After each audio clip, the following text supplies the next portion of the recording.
Hello viewers. आज की video में हम समान अंश वाले भिन्न संख्याओं को अवरोही क्रम में लिखना सीखेंगे। तो इसके लिए जो हमने संख्याएं ली वे हैं 2/8, 2/3, 2/9 और 2/7। और इनको हमें लिखना है अवरोही क्रम यानी कि डिसेंडिंग ऑर्डर में।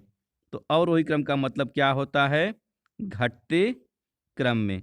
तो जब हम घटते क्रम में लिखते हैं तो सबसे पहले हम क्या लिखते हैं?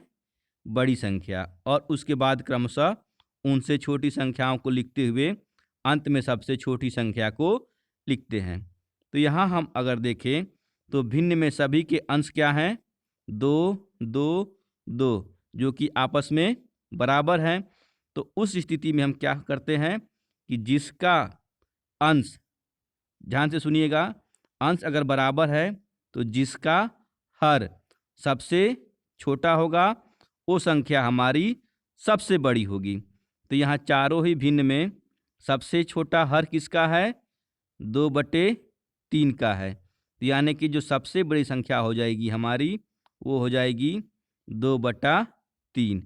तो इन सारी संख्याओं में सबसे बड़ी संख्या एक तरह से देखा जाए तो 2/3 हो गई।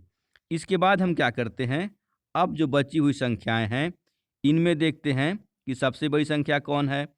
तो अब देखते हैं कि सबसे छोटा हर किसका है। जिसका हर सबसे छोटा होगा वो संख्या हमारी सबसे बड़ी होगी। यहाँ अगर देखें तो 8, 9 और 7 हैं। तो जो सबसे छोटा हर हुआ वो हमारा हो गया 2/7 का। तो अब ये संख्या हमारी सबसे बड़ी हो गई। तो अब इसको यहाँ हम दूसरे स्थान पे लिख लेते हैं। इसके बाद जो हमारी ये दो संख्याएं बच गईं, अब इनमें जो सबसे बड़ी होगी उसको हम यहाँ तीसरे स्थान पे लिखेंगे। तो यहाँ अगर देखें तो सबसे छोटा हर जो है वह है हमारा 8। तो सबसे बड़ी संख्या हमारी क्या हो जाएगी? 2/8। तो इसको अब हम यहाँ तीसरे स्थान पे लिख देते हैं।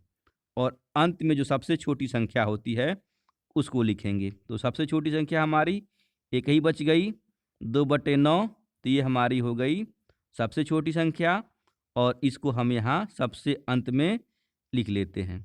तो इस प्रकार ये जो हमारा भिन्न था जिसको हमें अवरोही क्रम में लिखना था, तो इसका सही क्रम क्या हुआ? 2/3, फिर उससे छोटी 2/7, फिर उससे छोटी 2/8 और अंत में सबसे छोटी 2/9। आइए एक और उदाहरण देखते हैं।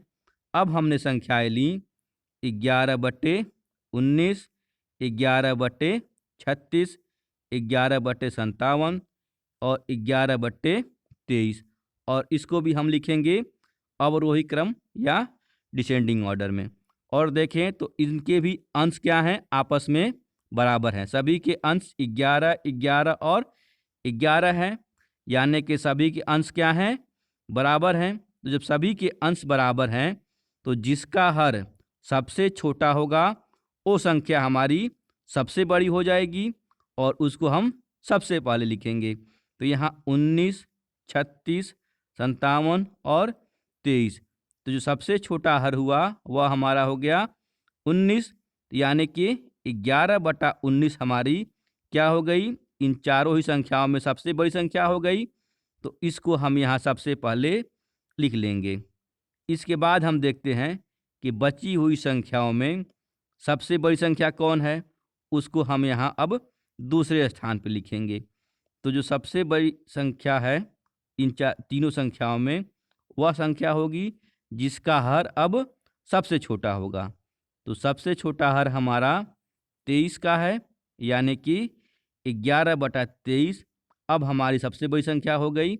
तो अब इस 11/23 को हम दूसरे स्थान पे लिख लेंगे। अब ये जो हमारी दो संख्याएं बच गईं, अब इन दो संख्याओं में हम देखते हैं कि सबसे छोटा हर किसका है। तो सबसे छोटा हर किसका है? 36। यानी कि अब जो सबसे बड़ी संख्या हो जाएगी हमारी 11/36। तो इसको यहाँ तीसरे स्थान पे लिख लेंगे। और अंत में जो हमारी सबसे छोटी संख्या हो गई यानी कि 11/57 इसको अंत में लिख लेंगे। तो इस प्रकार ये जो हमारा भिन्न था, जिसको हमें अवरोही क्रम में लिखना था, इसका सही क्रम क्या हुआ? 11/19, फिर उससे छोटी 11/23, फिर उससे छोटी 11/36 और अंत में सबसे छोटी संख्या 11/57। तो ये होता है समान अंश वाले संख्याओं को, या हम कहें समान अंश वाले भिन्न को अवरोही क्रम में लिखने का तरीका। बाकी ये एक अभ्यास प्रश्न है जिसमें 3 संख्याएं दी हुई हैं और तीनों संख्याओं को आपको अवरोही क्रम में लिखना है। और ये तीनों संख्याएं हैं 3/5, 3/4 और 3/7। बाकी वीडियो अच्छा लगा हो तो लाइक और शेयर करना ना भूलें। मिलते हैं ऐसे ही ज्ञानवर्धक अगली वीडियो में। तब तक के लिए बाय बाय।